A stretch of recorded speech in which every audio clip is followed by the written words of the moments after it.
Right, Jack. Yo, what's up? So, there's this old Danish dude, right? He's one of the best in-game leaders of all time. But he's kind of shit now. It's not really been working for him for a while. And, he's finally retired. Any idea who I might be talking about? Is Carrigan finally gone? Have my prayers been answered? No, sadly not. No, mate. It's Glaive. Glaive has retired from Counter-Strike. Any thoughts on that? I'd probably say too soon in terms of age, but maybe not too soon in terms of career trajectory, right? Yeah. And also, like, what more is he going to do, right? You know, he's had all the big wins. He's had the majors. Didn't win a Cologne, but he won a Cato. What else are you going to do? Do you know what I mean? He's coaching, right? So there's still exactly, yeah. But it's a weird one, because I just wrote the newsletter story about him retiring, and I sorted it out on that legacy is a really hard thing to judge, because me and you were doing it with Carrigan now, right? And before this Furio run, we were all doing it with Fallen. Where what do you truly judge legacy on? Do you judge legacy on someone's peak, or potentially the damage that they did later on in their career? You know, you can do that with like Electronic as well. Yeah. But also, like, is legacy entirely results, or is it the impact you leave, right? Because I'd say, like, even with Fallen, like, having like pre this Furia, like a decline in performance, I think the impact he had on all of Brazilian CS was bigger than his own achievements. Do you know what I mean? So, like, the legacy he leaves is not tied necessarily to results. Whereas a Carrigan, right, I don't know what he's done, should we say, for the scene, and that's not to discredit him. Whereas Glaive, obviously, right, as we know, his Astralis kind of redefined the game. They remade the meta to this utility-heavy sort of system, right? And that's a legacy that lasts past your own results, if that makes sense. Yeah, absolutely. I'd also like to say, just while this is up, what the fuck is going on with Dupree's hair in that image? Why is it that colour? Yeah, Blonde Dupree was a bit of a looker, right? I'm just looking at, like, the glow down this entire team has had, though. Like, looking at Magisk nowadays is not... it's not a pretty sight. Yeah, I mean, Device is like, he's just a pretty boy, though, isn't he? And he's always going to be a stud, isn't he? Well, he's not the opposite. greatest, but like that's lottery, not. Is it? Yeah, that's not the point. But yeah, on Glaive, before we move on, quite looking forward to him becoming a coach, because as time went on, Zonic departed Astralis. Astralis, didn't get any better in Glaive's final, however long it was with them, and then he went to Ents, and Ents wasn't exactly great, but again, like, did he really have the players at either to be great? I'm not sure he did.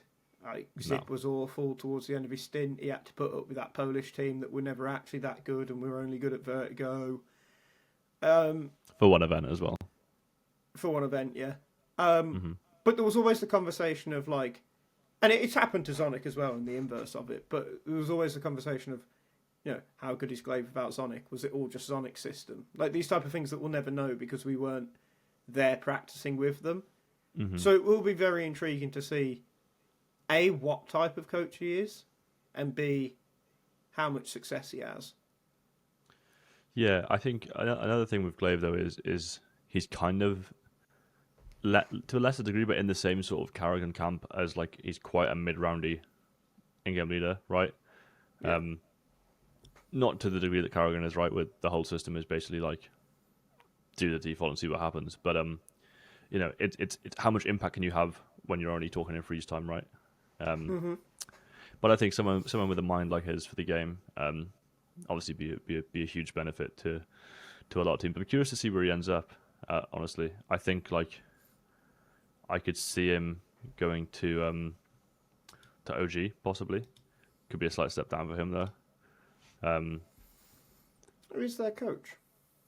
I think it's Lambert, the French dude. Oh yeah, no, it is. There's another team I was thinking of, but they've gone from my head. 100 Thieves don't actually have a coach. Not yet. I think that's a name they'd be interested in looking at potentially. Charlie's just looking. Do you know who I would actually get if I was 100 Thieves? Tell me. Zip. You reckon? Well, he's been the assistant coach of Mouse for a while, and all the Mouse players have like really good things to say about him in terms of what he actually does to help them as an assistant coach. So at some point, he's got to take the leap. Heroic. That was my suggestion. Get him on the new Heroic. Yeah.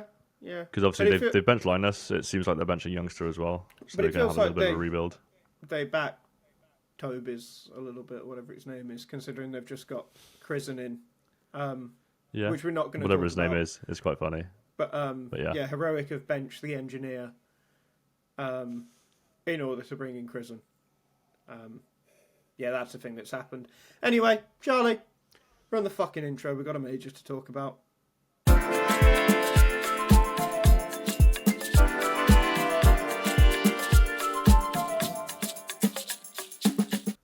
Right, Jack, there's a fucking major on. And is it good? Merry Comptimus. No, because it was fucking stage 1. Fucking awful.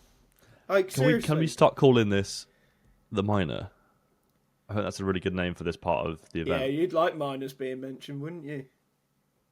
What an insane thing to say on the internet, Sam. I'm sorry. No, but seriously though, like before we actually get into the major itself, I fucking hate stage 1. I really do hate stage 1. Like, well, are your pick'ems alive? Because mine are. Yeah, mine are too. Okay, so it's not a results-based hatred. It's just the teams are rubbish. It's like with the World Cup going from 32 teams to 48 teams, right? And we already had it with the Challenger stage, taking it from 16 to 24 and all this shit. All it is a dilution of the competition. Like, the standard of CS that we've watched for the past 4 days has been dog shit. It's been really fucking poor. I don't even want to jump to any teams. We'll get to them all, I'm sure. But the standard of CS for some of the names in this stage as well. Abhorrent. Appalling, abhorrent, whatever word you want to use. It was fucking dog. So, yeah. There were some teams, which we'll get to, also looked quite good. But as they should at this level of competition. It does dilute the major. Obviously, it's a benefit to have more stickers in the game, and it's a better more opportunity for teams and players, which is obviously good. But it does make the event a little bit less special, I'd say. It goes on too long, and like, I mean, we've got the team list here now. Like, I know FaZe have gone through by the skin of their teeth, and we're going to talk about them in a bit. Oh, yes, we are. Just look at the field, man. Majors shouldn't begin with this. Like, Foreign tweeted earlier that when majors were 16 teams, the best team in the world would play on the first 1 or 2 days. How many of the teams that have gone through, and we're not going to look at them just yet, but of the 8 teams that have gone through, yes, 1 or 2 guaranteed will go through to the next stage, because that's just how majors are. It's always that way. Yeah, I mean, there are some bad teams in stage 2, sure, but like, none of the names here blow me away, really. Fucking hell, man! As a fan of some of them as well.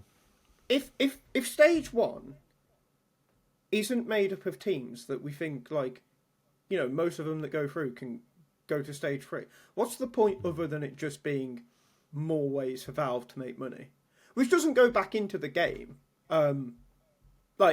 Yeah, you can we spoke about this on the prize pool discussion, right? But yeah, and you can read about it in this week's deep dive. But beautiful plug. Yeah, thanks, mate. But like, the major isn't special because, okay, here's a fun thing that I looked at earlier. There are 7 tier 1 tournaments before the IEM Cologne major. How many of those 7 tournaments have $1 million or more prize pools? I'm going to minus out whatever the last one is. So I'd say 6. 5 or 6? 7.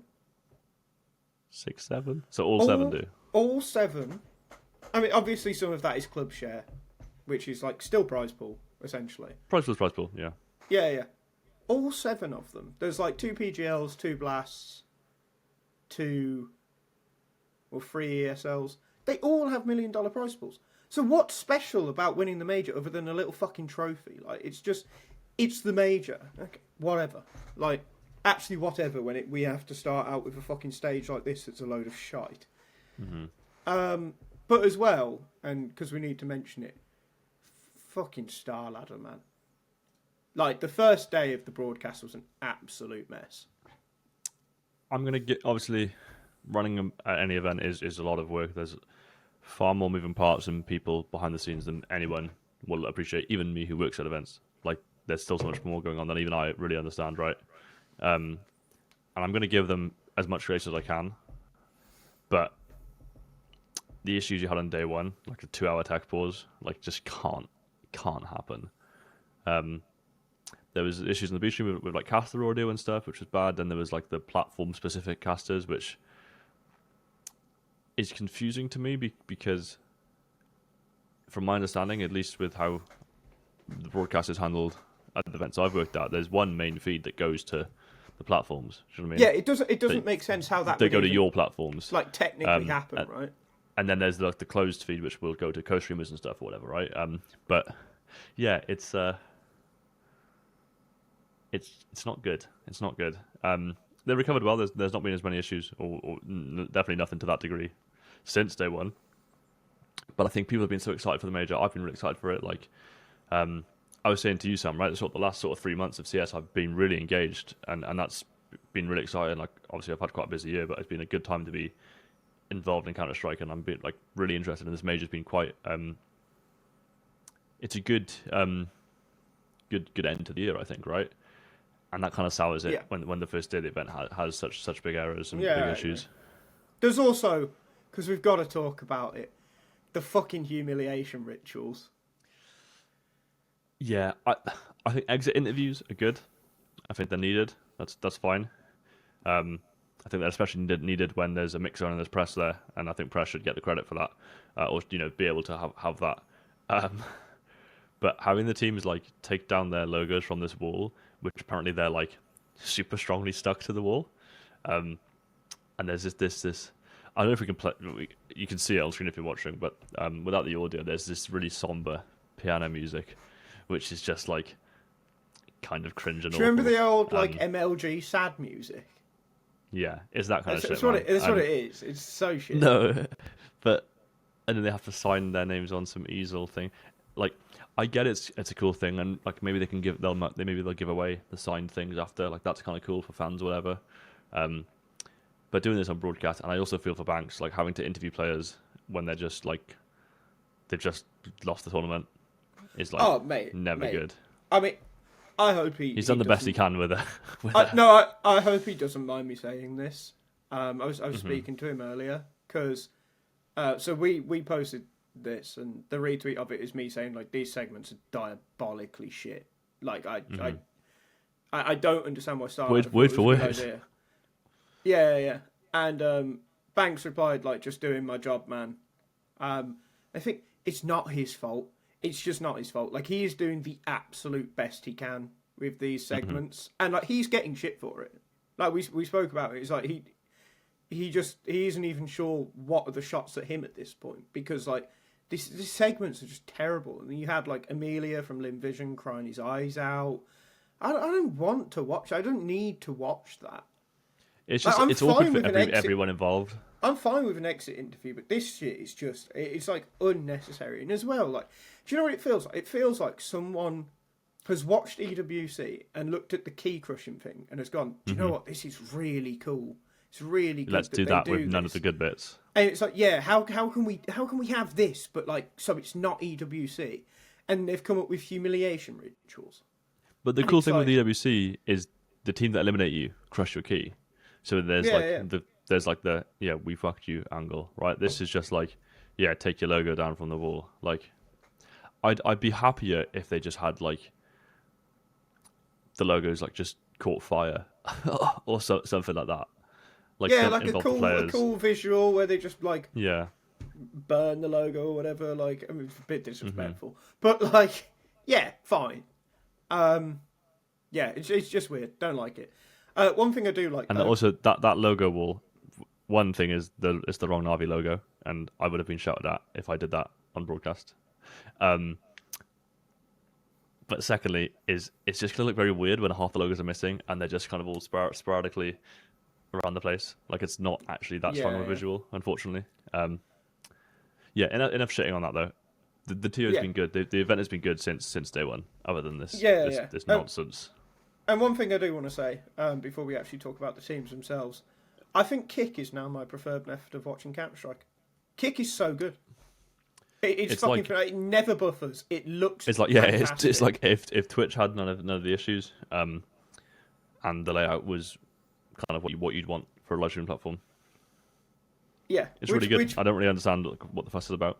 Which brings us on to the Taken of the Week, by the way, just because it really made me chuckle when he sent the message. Okay. And he's talking about YouTube, but Taken said, general question, but why don't more people use YouTube to watch the game? Like better bitrate and less lag, less overall ads. And Murky responded, emotes, ? Taken just put, Valid. Who cares, unironically, I don't care what some troglodyte has to emote after a play. Which is just really good, because I agree, right? You have a degree of mental illness if you are actually active in a Twitch chat. What, like the especially but especially a fucking TO's Twitch chat. I get it if you're watching a streamer who actually interacts with the chat and like they kind don't have a million people spamming. Do you know those memes where it's like jobless guys like tuning into like Kaizenat's stream? Yeah, and they're just like super involved with it. That's kind of weird. Yeah, I mean chatting to a streamer when there's broadcasting is kind of fun. But yeah, like talking to the void of a TO is a bit. Do you remember when we were watching the fucking Fortnite guy? I can't think what his name was. iGamer4TV. Yeah, iGamer4TV. So this guy... I'm going to give the context. This dude was doing he's doing like a stream marathon, like a 24-hour stream on loop, whatever. But you could use are they called bits on Twitch? Like the channel points. Something like that. And you could like wake him up and stuff. So this poor guy, we basically tortured. We were spending money for like 4 or 5 days. Yeah, donations. I was donating $1, and it would set off like a and then it was like he had a goal, right? Was it like 1,000 kills or something? Yeah, he wasn't getting off Twitch and was only going to play Fortnite for the entire time he was awake. Or sleep on stream, yeah. And sleeping on stream, like visibly on stream. And he's not a big streamer at all until he reaches like viewers. Until he reached 1,000 kills. But you could also pay to reset his kills. So it was like multiple times he got close. You just took 200 off him. I remember the one time he was on like 998, and a guy just wiped the slate clean. And this guy's got 5k followers, and he hasn't streamed in like months. Was it like? It was over 200 days, wasn't it, that he was on stream consecutively? Yeah, it was like it was ridiculous. Dude, respect the hustle, and I'm sure he probably made a nice bit of money out of it as well. But so like that, I completely fucking understand it. Talking to Twitch chat end because it was great. Like he was really entertaining to talk to, and we had a great time. And he was like, "No, please don't donate." I'm like, "I'm sorry, man. Here's $20. Please stop the challenge." But like a fucking TO, man. You just like emote, like fucking. Who was the guy that used to play on like Mother Star or like the Portuguese scene? They'd like spam a dog emote. Like, I don't fucking know. It's like he's got a stupid name that sounds like Cocker Spaniel. I don't fucking know, bro. But it's like all this type of shit. I just like, no idea what you're saying. You should all go and work at Tesco. Whoa, no, I can't say it. No, I can't. All right, Charlie, cut that out. Moving on. Who did good? Yeah, right. We're going to talk about the actual teams in the major now, and we're going to start with the shit ones. Rare Atom. Of which there are many. They went out 0-3. I just don't care. Who cares? Unironically, yeah. Yeah, genuinely. This is. I think they won a map, maybe not. Maybe. I don't know. They played with their coach. All I needed was for them to go 0-3 to get a pick and point. So thank you, Rare Atom. Thanks for that one, Rare Atom. Your service has been greatly appreciated. Yeah, Lynn Vision. Actually, a disappointment. We will take a second to talk about them. Second over. they overperformed at Austin massively, and I think Yeah. they were just kind of funny on broadcast. People were like, oh, people seem to forget that like Config in his later years, he was fun and people liked him, but he wasn't good, right? That's mainly because he was drunk all the time. I'm not gonna react to Allegedly. that. Allegedly, but Lynn Vision, like, yeah, they were just kind of fun. Amelia was standing on the desk and shouting, and you know, it was awesome. They weren't good. They weren't good. The field at Austin was poor, really. Disappointing.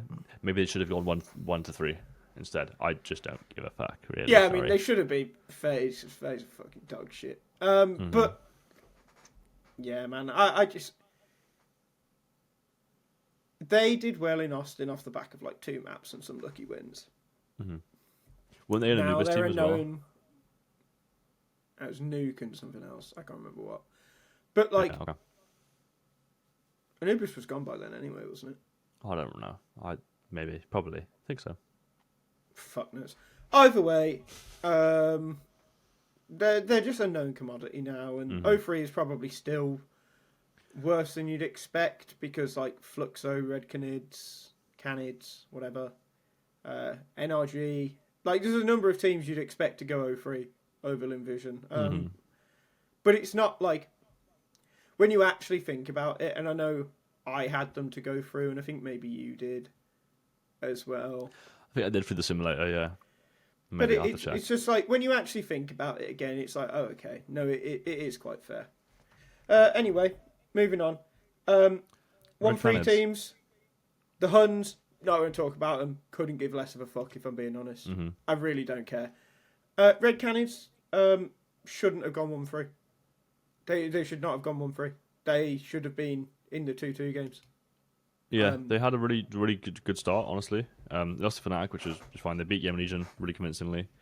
And then they lost to Legacy, which was kind of close. And then their game against against FaZe, they could have taken. They should have taken, honestly. 0.457 seconds off winning it. 0.452. 2-0, right? Yeah, off a 2-0. That was final round. History was defusing the bomb on B site Nuke, and Carrigan managed to kill him in the 1v1. Annoyingly, History had a smoke. If he'd have dropped the smoke, he'd have won the round. Those are the kind of plays that like just haunt you for the rest of your career, don't they? It's a shame.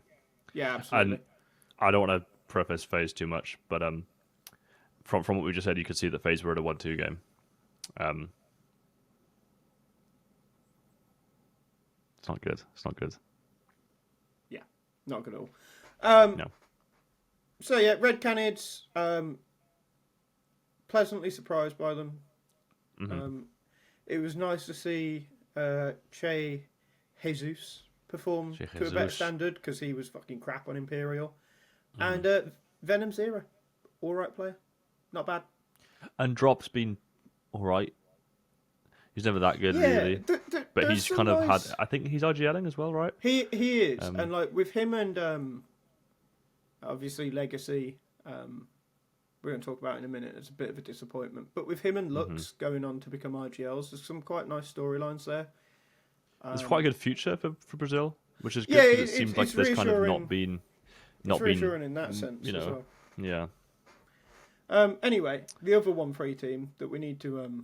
We do need to just GamerLegion. The Legion in the room, like elephant. Just awful. Can GamerLegion ever get a good AWPer? Their best AWPer was Acor. Seriously. I think in the first day as well. It's not just the AWPer. I was talking to our friend Dara. But historically it has been the AWPer. But now it's more than that, is what I'm trying to say. But here's the thing, right? I was talking to our friend Dara about this earlier because he wrote a really good article on them. And there's a point where, okay, Kersey, bad. Just a bad player. It was never going to work. And whoever scouted him and actually brought him in, unless it was truly enforced by budget, is... You got to ask a question there. Yeah. But Slend was not bad for a time. He actually wasn't. Hypex... Slend had a good start, for sure. And then like there was the weird visa thingy when they just wanted to play with Acor, but yeah. Hypex, he's not coming in with like a phenomenal reputation, but he wasn't as bad as he's been. So at some point you have to ask, like, I can't do what I do about Spirit and Tanier and Zwei and Zontix and Magix, or do what I do about Dexter and all the AWPers that struggle under Dexter, and not do the same now about ZTR and unfortunately maybe also Ash. Like, I can't pick and choose when I do that just because I like them. Yeah, and it seems as well like Ash is brilliant in so many other ways that it's kind of, well, it's a real shame if getting a functioning AWPer is something that he can't get in his system. But it's also like... But also like when GamerLegion had Shui and Acor, they were probably like overall better. I would say, like, obviously they had better players in other spots as well, right? Had Isaac then still as well, but like, it does spell Emma. Did they have Isaac at that time as well? Yeah, they did, but he's kind of crap, and Emma's quite good. Sure. But this does cast, I would say, worry on the 100 Thieves rumor. That they wanted the GamerLegion core, because I mean, it means maybe 100 Thieves can get them for a lot cheaper now after this result. But I think this is definitely the last time we see this GamerLegion, this look for sure. No, I think absolutely. I mean, they have to. I don't, like, what else do they expect, right? You can't not make a change. Like even if you don't lose the core, you've got to at least look to change ZTR for Linus. Honestly, I was gonna suggest, yeah. I think he's your best shout, because the thing is, they got what is it with young ninjas producing decent IGLs? But yeah, they got 40 rounds on the opening day of this major, and this isn't the first time that GamerLegion have fucking sucked on T sides. Like, it's just like, you can't really afford to suck at half of the game, can you? Yeah. And so an interesting thing in Dara's article, which I'll just pull which up. will be down below if you want to read it. Yeah, it'll be down below. But I'll just pull it up so Charlie can get it. Was also their CT side win rates. Mm-hmm. Here you go, Charlie. I'll put it in podcast spam channel. So let me scroll down and find it. So obviously we know that throughout the year the CT sides have become a lot better across the board. You know, there was the economy change that benefited them, gave them a little bit more money. You have to scroll down quite a bit, Charlie. To the next section. Economy change gave them more money, and generally just like the meta has shifted with Anubis going as well, so CT sides look better across the board. GamerLegion CT sides haven't gone up. They've gone up by 0.1%. That's also a bad sign. Yeah, like the meta's evolved to a place where CT side is, let's say, easier by the statistical measure, right? And then you've not improved. So really, you've actually gotten worse, right? If everyone else has gone better at something, you haven't. You've gotten worse. Do you know what I mean?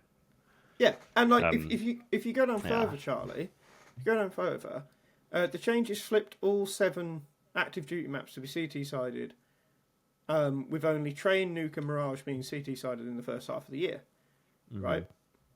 GamerLegion has been stagnant despite playing Overpass as their first pick in the majority of vetoes. Overpass is a really CT-sided map. Yeah. Their T-sides have gone from 48.2% to 45.5% in the last 3 months.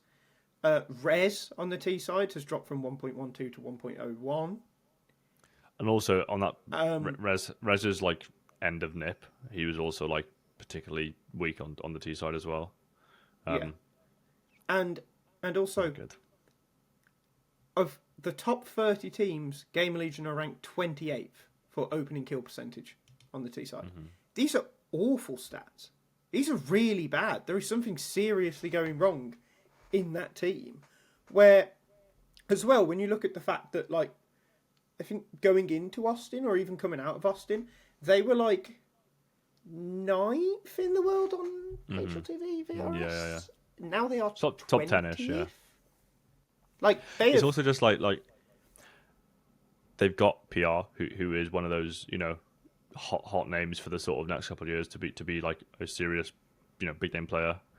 Yeah, he's still worth every penny. Like, he's wicked. Yeah, but without putting our kind of our chickens before they hatch, as they say. It's never good for a player's stock to be on a team that gets that bad. Do you know what I mean? Yeah. And obviously it must be systemic at that point, right? Like it can't just be like Rez was good at the start when he joined, which was great for me. I was really happy to see that, honestly. Yeah, me too. And then it's just gone again. So I'm hoping that the core gets bought out and they have a nice resurgence and something fun happens. But I would, in the world where Res PR and Towson go to 100 Thieves, I would be surprised if 12 months down the line all three of those players are still on the team. Well, this is the thing, right? Towson has had a regression to the mean in this major. I think he's 1 point past 3 months before the major. He's like 1.11 or like 1.09, something like that. It's a bit of a ball. What's that, Andy? Charlie. Yeah, don't worry about it. I just trust you. That's fine. Yeah, I was looking at it earlier. This major 0.92. But he's just sucked. Res 0.98, so obviously bad. PR was 1.09 or something like that. Like, there's no concern about him whatsoever. And also, like, I think we do have to talk about Hypex as well. He's just I know we've mentioned it. Like, he's better than Kersey, but he's just like not good. And I get like, it's bizarre that Ash's rifle scouting has historically been so good. Like, he's actually just plucked these players kind of out of nowhere. Like, what the fuck was PR doing? Was he on like Sinners or like? Okay, so maybe he's someone else is scouting at that point then. But it's like not. It's really not good. And we've discussed it a little bit before. I think we spoke about it with Elliot last week. But like, the impact an AWPer makes at the sort of different tiers of the pro scene, right? You can't have a non-starting AWPer at that level at all. Yeah. It's just not viable at all. And I'm sure Hypex has the chance to be good. But again, like, just like going from like Apogee to GamerLegion, like, that is like a serious step up. And when GamerLegion was, is usually the sort of feeder team as well. Like, it's even more noticeable, right? If you don't even make it to the 1.5 level, right? Yeah, it's the end for this team. It has to be, right? No, I agree. I completely agree. And should we move on to the 3-2 group with 100 Thieves? Yeah. Yes. So watch this space. The two free teams. Fluxo, sorry, not going to talk about you. Don't care. Well, I'm going to talk about them because they had a really good start, and then they lost 3 rounds. That is a thing. They went 2-0 to 2-3, which seems to always happen in this at the start of the major as well.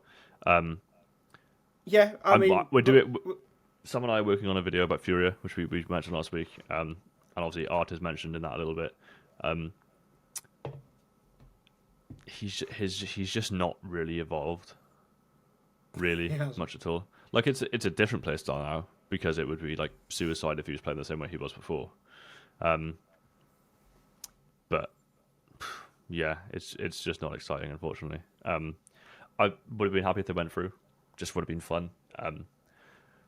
But I think this result is kind of what we all expected from them, unfortunately. So yeah, I mean, it would have made the major worse if they'd have gone through, because like, this FaZe story ultimately will be keeping us more entertained than Fluxo would.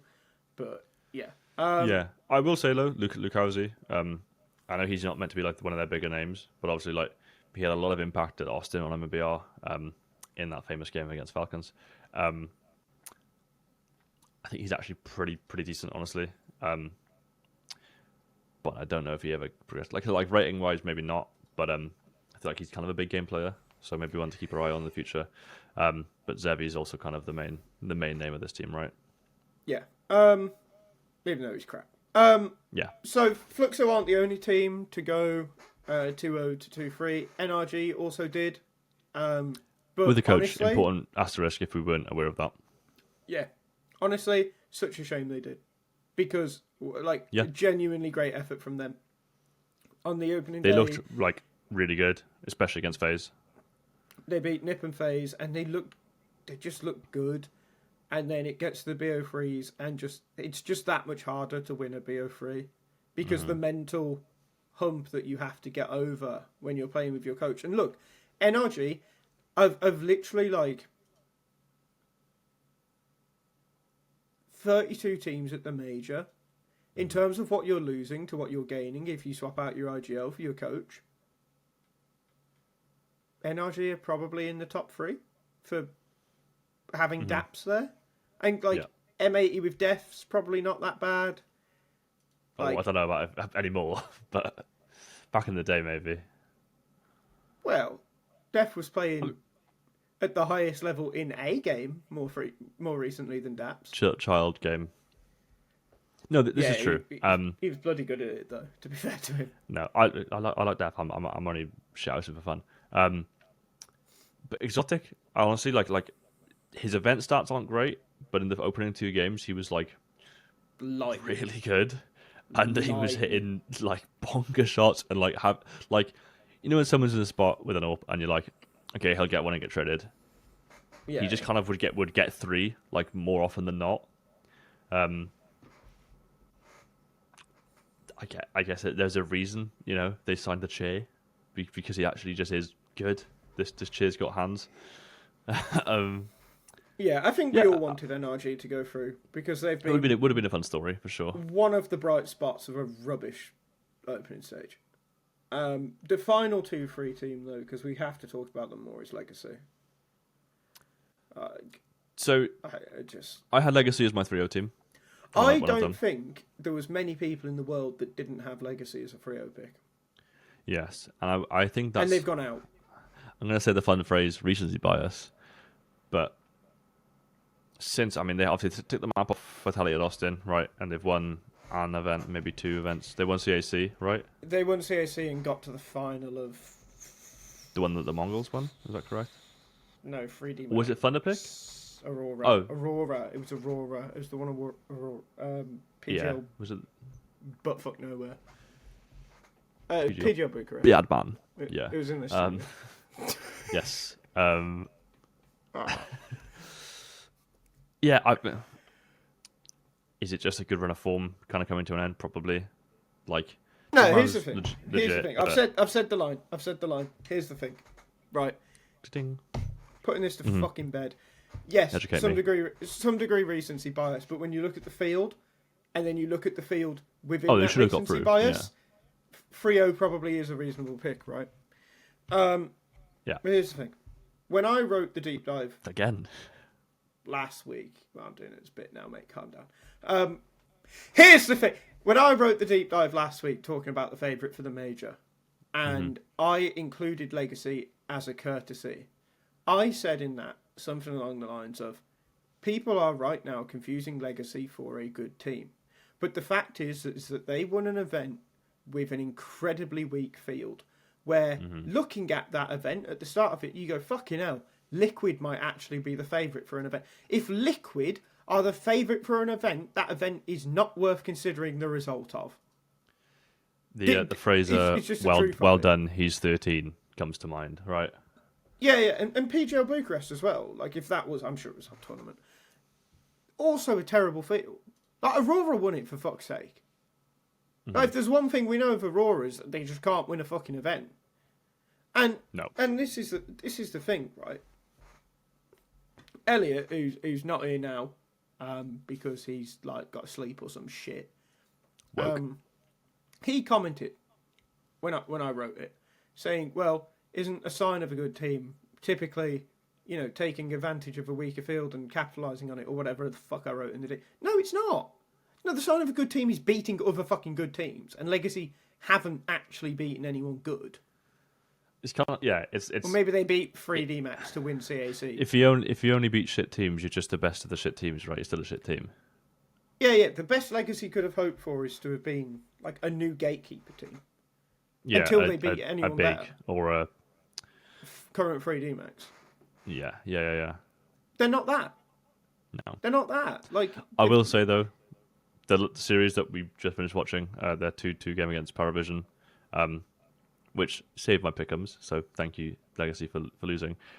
Real game of margins, like the Dust 2 overtime in the third map. Could have gone either way. How many times they choked hard, but a lot of the rounds were very good. So yeah, I think it's unfair to say that they're like not good, but it's certainly disappointed. I think they lost games they should. It's fair to say they're not good if you have an elite mentality. I like that. I'm not even going to retort. That's good. Fantastic. Should we move on? Yes, please. All right, let's move on into the ad break. Let's do that. So, Jack, do you find it hard to keep up with all the news in Counter-Strike? I do.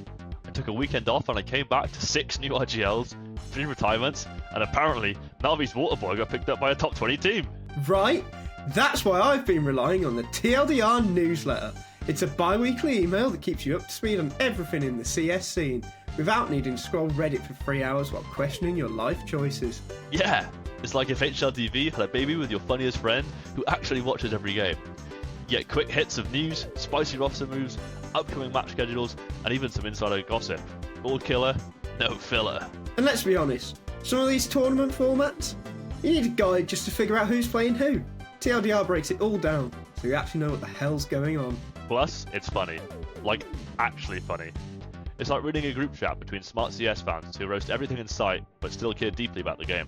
So if your brain's full, but your heart still beats for Counter-Strike, do yourself a favour. Sign up for the TLDR newsletter. It's free, fast, and guaranteed to make you smarter. Or at least sound smarter in Twitch chat. Check out the link down below and subscribe, because the only thing more tragic than missing a major upset is not even knowing it happened. TLDR. You don't have time to read everything, but you still want to sound like you did. Right, we're back. Yo. Hope you enjoyed the ad break, which is just more of me and Jack. Because no You one lucky sponsors buggers. us. Please sponsor us. Kick. I was nice about you earlier. Sponsor us. We will even stream the podcast to 2 people a week on Kick, the Saudi best Arabia. platform for watching. Saudi Arabia also. We are apparently shills. Also, any and all betting companies. Stake, I will gamble your money on stream.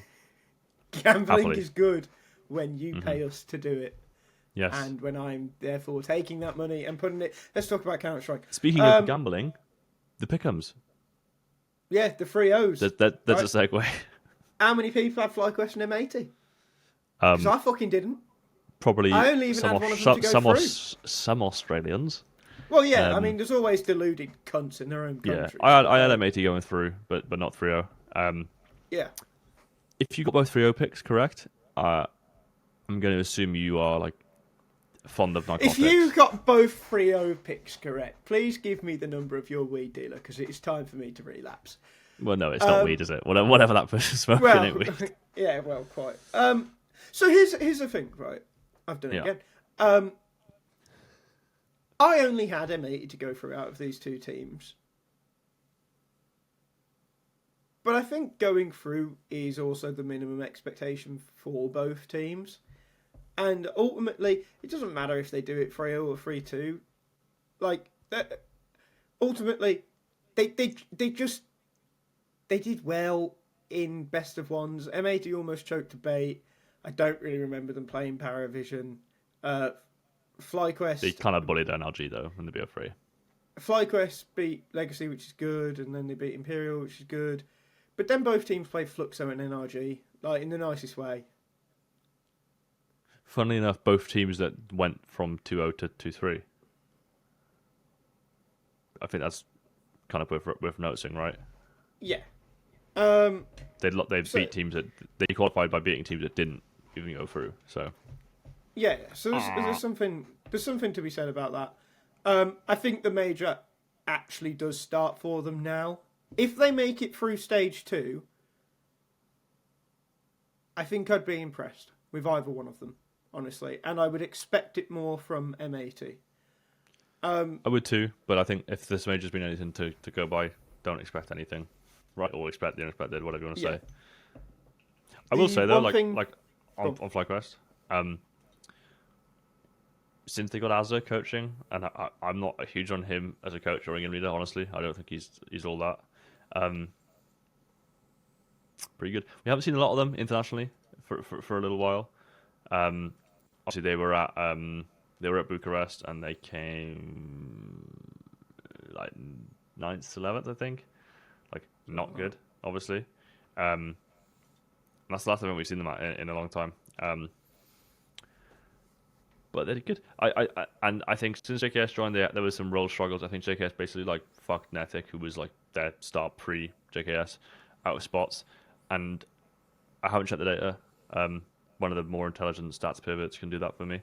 But I think they've reconfigured the setup a little bit to allow fnatic and JKS to both thrive. Which, like, as we've kind of discussed in the previous weeks, like you need kind of to have 2 stars, right, in most systems, plus Europa generally.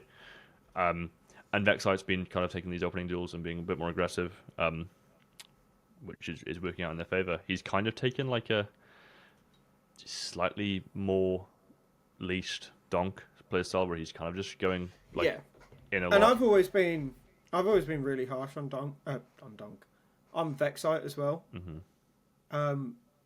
He was pretty lights out in this stage. You really can't criticise him, and I think he's been a lot better recently in general. Like, I remember writing an article about him a year or two ago where basically he had worse numbers than Hoogsy. That's how bad he was. He's so much better now, and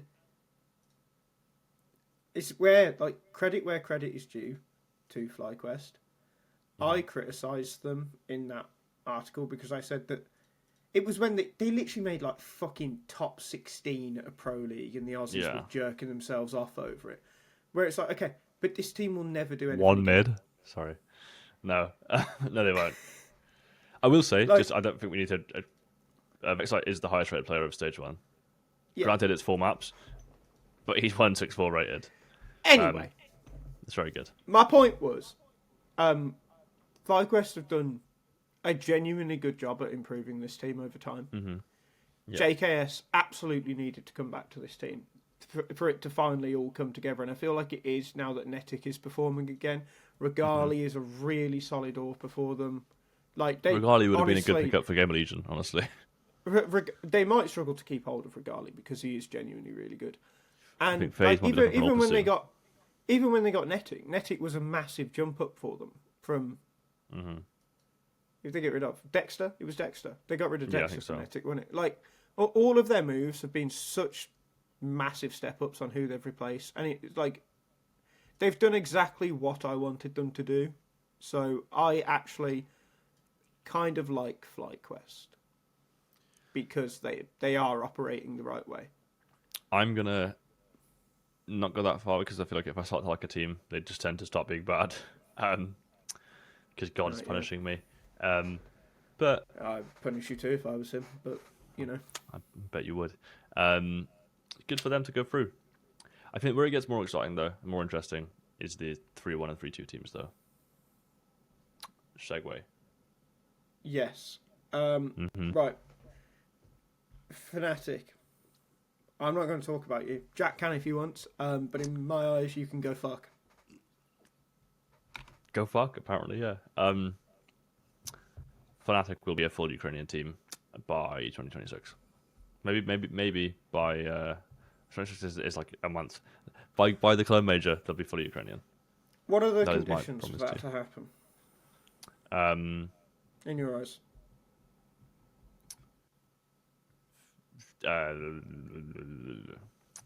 In terms of what needs to happen to them, or outside of that team? Let me rephrase. Do they go full Ukrainian out of want or necessity? Crim's on the team, so there's an answer to part of it. The other player you have is Blemf, right? One of them is very good. One of them is not very good, but is legacy name brand, right? I just think they're leaning towards that, right? Like the Jacasmo signing, like whatever we want to call it, was absolutely cronyism. Just not a good decision. Like they've done well, but like they kind of struggled a little bit. I'm not saying they would have done like way better with Cypher as well, but they would have done better than. Well, they would have done better with Cypher and Jacasmo than they would have done with Jacasmo and Crims. Well, yeah, right? it's like when you've got the thing of the owner or whoever it was coming out and being like, well, look, it was either Cypher and Jacasma or Crimson Jacasma. These aren't equivalent players. Like, what are you talking about? This isn't an overall. This is a PR, like, we've got to cover our own backs here because we're getting a ton of shit. It was cronyism. And I see here Charlie has brought up the when we are as a free, we are speaking Ukrainian all the time quote from Jacasmo. And what I want to say to that is, like, this is a smart headline from HLTV. I don't know who did the interview. This is gotcha journalism, right? It might be our old mate Harry who did it. I think he does the opening stages majors. But this is clickbait, in a sense, because it's preying on that hatred. But it was Jean wrote it. So some live. I don't know how you say it, but okay, yeah. But like, do you not think K-Strata and Yuri speak to each other in Portuguese when they're in a 2vx? Do you not think Apex and Zywu speak to each other in French? Well, there's something Vitality do in practice, which they spoke about in a vlog, was they do they just piss about speaking in their own languages. They do own language rounds, yeah, which I think is quite cool actually to sort of see how your communication and like I guess team sensibilities are outside of words, which is cool. Yeah, this is a good headline for sure. But I do think like this is what spelt the end of the. Do you remember the Danish Optic project when it was like them and Stanislaw and someone else? Yeah, because it's the issue. The issue they had there was Stanislaw and was it Shazam? It was Stanislaw and Shazam with Config, Tessez, and Cajun B. No, not Tessez, Gade. Yeah, Gade and Cajun B. Yeah, I think Tessez went before or after that, and it was a different lineup because it was the MSL or Snappy. Yeah, MSL one. Where what happens is you just have two conflicting cultures because Denmark and Sweden aren't so far apart. And Vitality had the same thing. Zywu, Apex, Masuta, and Magic and Dupree. You need more than two cultures in a team, otherwise you get a culture clash and you don't get a team that can properly mix. So I think the likelihood of what happens is that Astralis, for Fnatic to go Ukrainian, Astralis will buy BlameF. Again, I think is probably what happens, because I think they will soon come to the realization that we all know is true. You cannot hope to be a title contending Danish team without BlameF. Say what you like about BlameF and the fact he's never won fuck all, whatever. He is the best player in Denmark. Honestly, I'm not even going to argue. I'm kind of here for this. Quite comfortably so. He is like, it's not even close. So like, you kind of need him. Kind of need Tessez when he inevitably loses his spot, and then we can actually start talking about like Astralis again, because like Huxley, Tessez, BlameF, Device, who is still serviceable on the level of Orpas these days, if not more inconsistent nowadays, and a fifth player. It's not a bad team at all. It's really not a bad team at all. No, it's not. Anyway, enough on Fnatic. We didn't want to talk about them. Yeah. Yeah. Also, just fuck Fnatic. Just as for Cypher. And we can keep on with the Ukrainians. Bait. They were okay. Like, they're inconsistent. Sometimes they looked way too good for the stage. Sometimes they looked awful. The M80 game, they looked absolutely abysmal. Headtrick has performed a lot better, which is a good sign for them. And so has Kensizor. He had some slow starts, but he also put some games on his back. Which, when we talk about Fnatic going full Ukrainian, he's a name I'd definitely look at if I was Samuelson or whoever the fuck's their GM. Yeah, well, because he's Bates' aggressive start, right? But the interesting thing about it is that he's now taking 10% less opening duels. He's still the highest, but he was taking like a ridiculous degree, and it's clearly beneficial for him because now it's not just like throw Kensizor at the wall and see what he can actually hit on his way there. I'm sure I have to check the data, but I feel like his clutch stats will be way better now because he was also alive more and winning more clutches. At least just from watching the games, it felt like. Yeah. So it's clearly a benefit for them. Still see them going out in the next stage. But yeah, they did what was expected of them.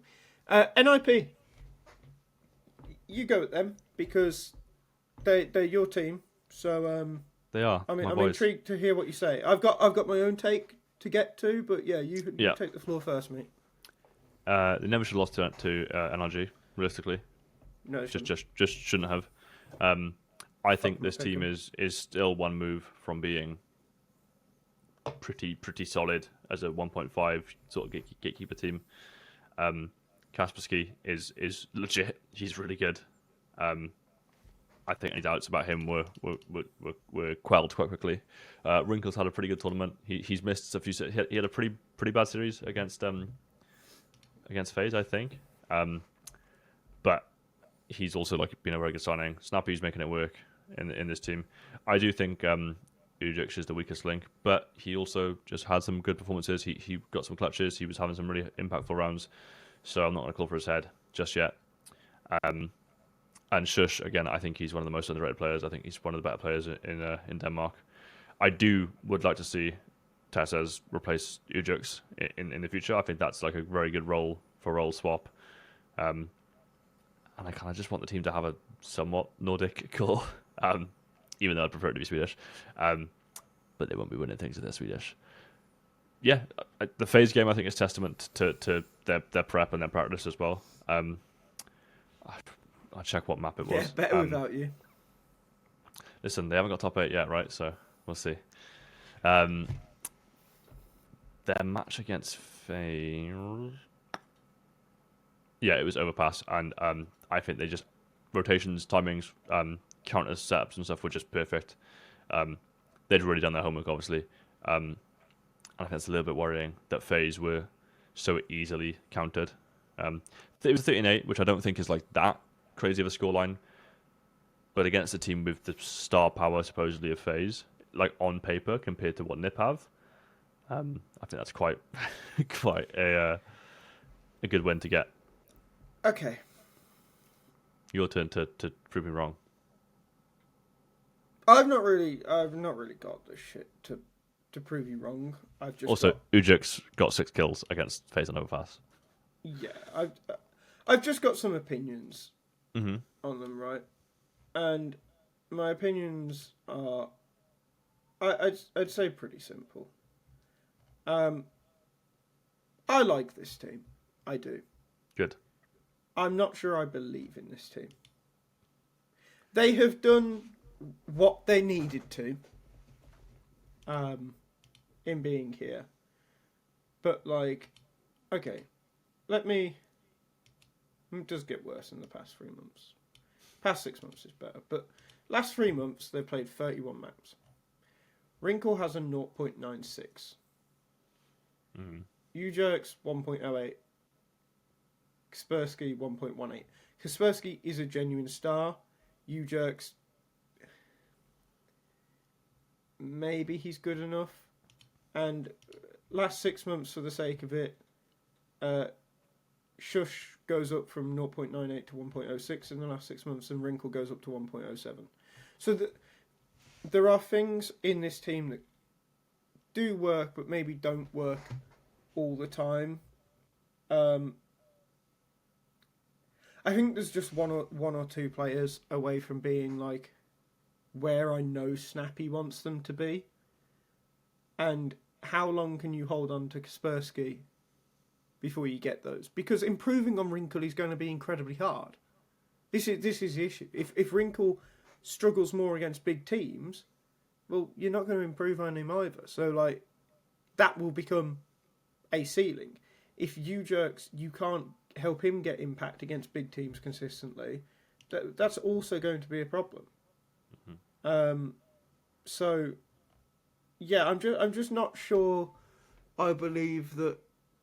Can they become a gatekeeper? Yes, but that is not good enough for what Snappy wants them to be, and it's not good enough for what the NIP organisation wants them to be. So I'm not sure I necessarily really believe in this project as much as I like it. Does that make sense? Do you think they make it for the next stage? I think of the teams that have gone through, Mm-hmm.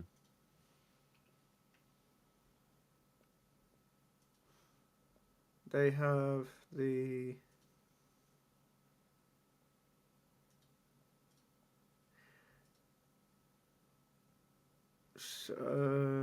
I think of the teams that have gone through, there are 3 teams that are most likely to go through to stage 3. Mm-hmm. One of those teams, I think, could also just crash out. That team is FlyQuest. I think the other 2 teams are M80 and NIP. Cool. Okay. So yeah, and the final bracket is the 3-2 bracket. Mm-hmm. I think we can. Imperial. These. We're not really going to talk about you. Parivision. Thanks for the pickums. Thanks for the pickums. Yeah, cheers for the pickums. Parivision, cheers for the pickums. Cheers for an entertaining last game of the stage. Although fuck you for making it take so long. I do actually I do want to quickly just say, Jame, I fucking what a boring, perverse player Jame is.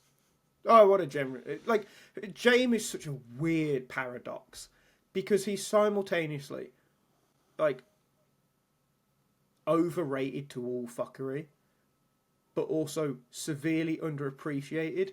Not underrated, underappreciated. Mm-hmm. Right? I don't think he gets necessarily enough credit for what he's done. To stage 2. Yeah, right? yeah. But my God, is he overrated? Like, oh yeah, but he won a major and like occasionally VP looked good. Yeah, but VP were also crap. They were crap. They were a team that, were maybe making playoffs in a weak time in Counter-Strike. They were never winning events. They were only winning challenges. Winning challenges, yeah.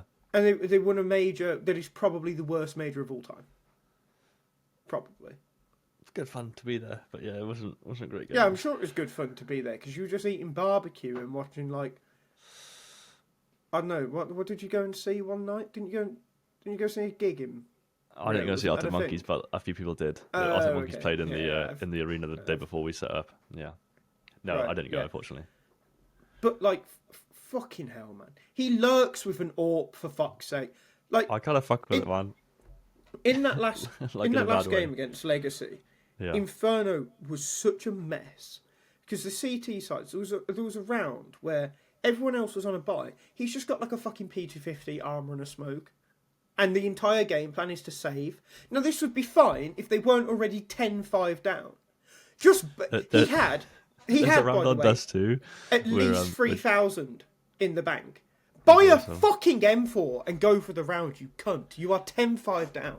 There's a round in Dust 2 where it's a 1v4 for Jame, and he's only just walking out of long with the and he just like gets around the corner and then just turns around and saves. Yeah. Look, I love his commitment to the bit. I've got to applaud it in that way. Look, and this is where the paradox continues. VP were not wrong to kick Jame, but it was also the worst thing they could have ever done, right? Well, they haven't got any better since, have they? So no, but like I also think Jame needed to be kicked for him. Yeah. But he's just like, there's always going to be a limit with Jame because his style operates in the same way that Carrigan's it insists style upon operates. itself. Well, yeah, it insists upon itself. And before Belchinok woke up in that game against Legacy, they looked down and out. Thank you for doing that. Yeah, they it looked was dire. so down and out. And I just don't think that's good. I know they've been very consistent playing against absolute fucking bums online, but I don't think that's good when you get to this level. And I think they may struggle in the next stage. Yeah. Anyway, FaZe. I'm just gonna talk for a second. You can do that because I'm gonna fall. I yes. honestly don't think it would be that bad if FaZe sold their entire roster and just backed out of Counter-Strike. This team is that bad. It is that terrible. Like, Carrigan needs to retire. It's fucking over. It's so over with Carrigan. And I quote, he has to go blood. He does indeed have to go blood. Brokey is fucking terrible. Like, he's so done in top level CS. So, Jacob also just completely lost. Like, fair play to fucking Carrigan's misses, because that must have been some good suck for Carrigan to just completely ignore all of his instincts about Counter-Strike. Please. Well, I've done it now, so fuck off. Twists, Frozen, fucking hell, lads. Get yourselves the fuck out of this team, because you are so much better than it. Get both of you, get on the phone to Navi. Just get yourself over there. Like, go and play with Alexi B and have a good time. I just want to touch on a rumour that's circulated among circles that the reason FaZe benched Rain and signed Jacob was because of Twist's salary expectations, and that they couldn't afford to keep both Rain and Twist. But this is I have no crazy evidence if that claim is substantial or not. But I don't think it's unreasonable, honestly. Yeah. But this it's not good luck, and just because Charlie's brought up the foreign tweet here saying Brokey has bad numbers for an IGL, never mind an AWPer with an expensive gun who goes first / early less than seemingly every other tier 1 AWPer. This is a historic level of bad. He's now like Kersey levels, fucking Smith's levels, whoever the fuck you want to say. Like, he's awful. And just on the first Lumi early levels? less than Lumi levels. In fact, he might make Lumi look good. The Latvian Lumi. So Shiro has a opening kill percentage of 12%, or opening attempts percentage of 12% on the T sites. Brokey is 8%. The guy's a waste of time. He's a waste of time at this point. And like, I don't know what FaZe do, because Jacob clearly isn't good enough. Carrigan is gone. Brokey is gone. You need to replace 3 players. So maybe, just maybe, if they had a player who wants to transition to an IGL, maybe they shouldn't have sold him. Maybe they shouldn't have let him go to 100 fees. Maybe they should have kept him and been like, you know what, you can be our IGL, Carrigan, off you fuck. Maybe that's what they should have done. It will be a good day when the 100 thieves inevitably line up against FaZe in a bracket. And kick the fuck out of them. Kick fuck out of them, yeah. Yeah. Well, I think, like... I've got nothing to I add. actually... I don't want to talk about it more because it will make me angry. But I would like to bring up the take of the week, because I think this is a great final point to leave them on. This is the Greg's Festive Bake sponsored take of the week. This come from Rory Festive Bake Greg's, where he said replacing Carrigan will be tough, but a 0.85 rating in the last 3 months is a liability. Low-key, see how much the M80 core go for and try to get Sin, Lake and Slacks. Now, this is really, really unlikely, because that is an expensive core. M80 do not have cheap buyouts. But if you do sell Frozen, and maybe even Twist, I don't know. Sin, Lake, Slacks, and then Hexed. You become an NA team. You're guaranteed at the major. Just sign M80. Yeah, but you become an NA team. You're guaranteed to be at the major, and you can slowly upgrade again. FaZe, this is probably the best outcome for you at this point, because you are not good. You are not going to be good, and Frozen is not going to sign another contract. So you're just going to have exactly what happened with Rops and Twist, where they're going to leave for fuck all, and you're going to look like dickheads again. Does FaZe have a GM?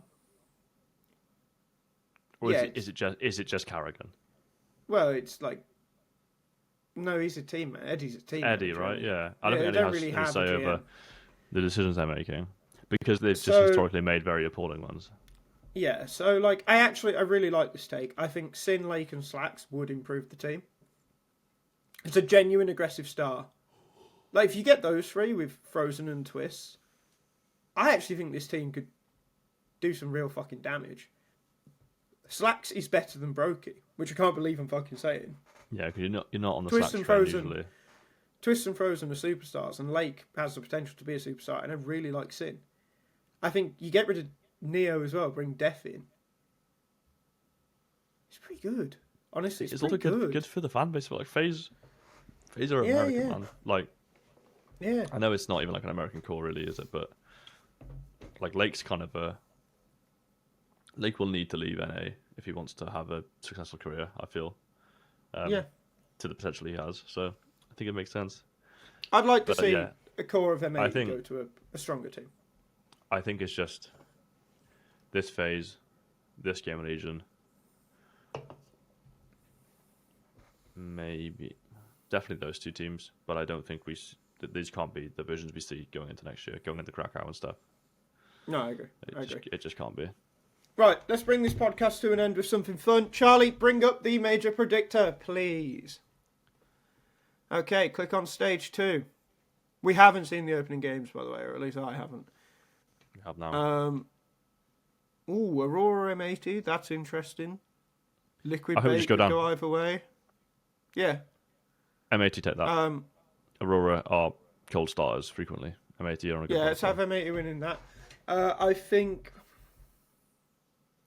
Navi will just firepower FlyQuest, I think. It'll probably be closer than it should be, but I think Navi should take that.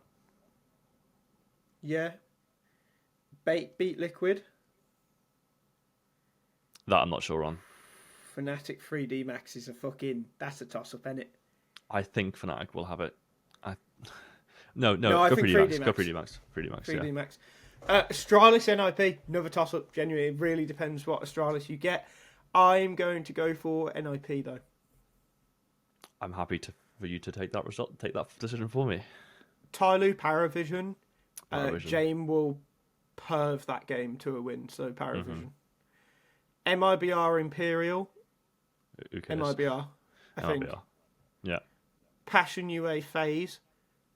I can't believe this is a game I have to think about in 2025. I am going to say...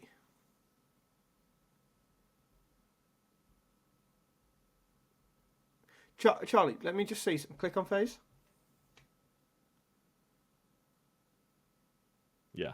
Yeah, they win that one, they lose against Na'Vi. Mm-hmm. They ain't winning 2 best of ones. I know FaZe Clan. Yeah. Cool.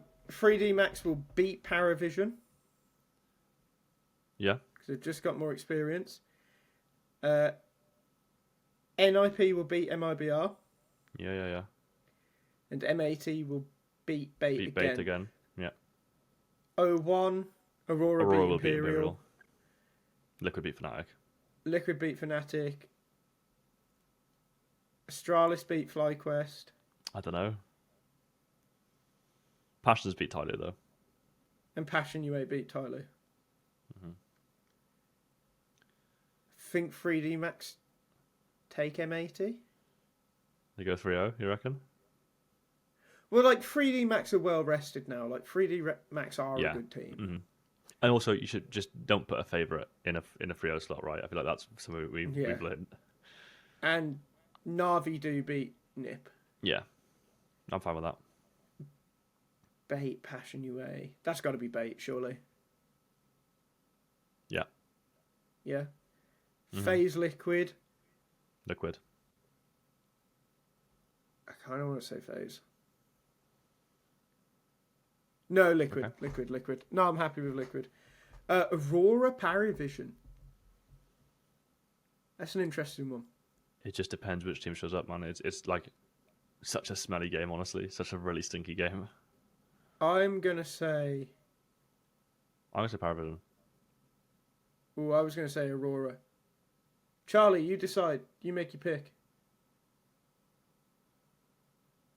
Okay? Baller. He has gone for Parivision. Astralis beat MIBR, I think. Yeah, Astralis beat MIBR. And then FlyQuest beat Imperial. FlyQuest beat Imperial and... Fnatic beat Tyloo, I think. I don't think Tyloo are very Yeah, good. I agree. Fnatic beat Tyloo. If you could change that one, please, producer Fix it. Charlie. Okay. M80 Parivision. Parivision. That's interesting. I'm going to say M80 because they've impressed me. I don't think Parivision... Parivision should have done better than they did. They should have won more cleanly. So I think they could choke out here. I'm going to say Liquid do beat Nip. Yeah. shouldn't ever bet on your favourite team, right? So I'm happy to go with that. Yeah, and I think Astralis beat bait. Astralis beat bait. FaZe do beat MIBR. Mm-hmm. FlyQuest do beat Passion UA. And Aurora do beat fnatic. Yeah, cool. Happy with that. Nip Aurora. Now I'm going to bet on my team and pick Nip. I want to go for Aurora. Charlie, you decide. He's sticking with Okay. Aurora. Vindication. Bait FlyQuest. Bait? I was going to say bait, yeah. Parivision FaZe. I think FaZe somehow stink it through again, man. Fuck. FaZe somehow stinking through again. I agree. Yeah. So that leaves us with Navi 3-0 with 3D Max 3-1, M80 Team Liquid Astralis 3-2, Bait FaZe Clan Aurora 2-3 Nip Parivision FlyQuest 1-3 Fnatic MIBR Passion UA and 0-3 Imperial and Tyloo. Personally, I think that looks all right. It's not apparent, no. Just pickups are fucking hard these days, man. Now that you can't do the you know, Yeah. 3-0 team gets you a point either way.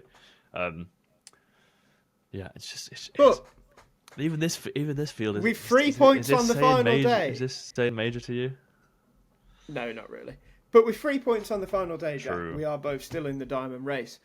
So, I think with that, it's time to fuck off. I've got a newsletter to write. I'm fucking shattered. Yeah, I've got bed to have. We will be to. back normal time next week because the days for the major work better. Sorry for the delay if you actually missed it this week, you sad little bastards. But for the few days we'll be away, I will remain Sam. Jack I'll try will to remain Jack. Jack, hopefully. And Charlie Charlie will, may or may not, remain Charlie. will face much confusion during that time, but he will most likely remain Charlie. James hasn't made a thumbnail this week because it's Thanksgiving, but James I'm will thankful also probably for all our stay viewers James. and subscribers. Just to add, I'm thankful for all of you. Thanks for watching and enjoying what we do. I'm thankful for the ones of you that subscribe and like and comment because you help our algorithms. The rest of you, go fuck yourselves. Right, see you on Tuesday or Wednesday. See ya, guys. Really. Fuck Good off. night.